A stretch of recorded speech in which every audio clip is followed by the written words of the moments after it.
జీవితంలో ఒక మహోపకారము, ఒక అద్భుతము, ఒక ఆశ్చర్యకార్యము జరగటానికి, నీకు ఇవ్వబడిన ప్రతి ఆశీర్వాదము నీ జీవితంలో నెరవేర్చబడటానికి ఒక నిర్ణయ కాలం అనేది ఉన్నది. ఆ నిర్ణయ కాలము కొరకు నువ్వు ఎదురు చూస్తూ ఉంటే తప్పకుండా అద్భుతాలు జరుగుతాయి. అబ్రహాము దేవుని యొక్క నామములో వాగ్దానం పొందుకున్నాడు.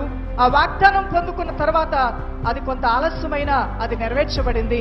యోసేపు దేవుని వాగ్దానముల మీద నమ్మకం ఉంచి ఆయన వినయ భయభక్తులు కలిగి జైల్లో ఉన్న, అమ్మబడిన, అబద్ధ సాక్ష్యం చేత అందరూ తన గురించి చెడ్డగా మాట్లాడుతున్నా ప్రార్థిస్తూ ముందుకు వెళ్ళాడు. దేవుని బిడ్డలారా, ఆ దేవాతి దేవుడు యోసేపుకి ఇచ్చినటువంటి వాగ్దానాలన్నీ నెరవేర్చబడే ఆ సమయం వచ్చేంత వరకు తన జీవితంలో భక్తిని కాపాడుకుంటూ వెళ్ళినటువంటి ఈ భక్తికి కలిగిన ప్రతిఫలం ఎంత అద్భుతమైంది దైవజనమా.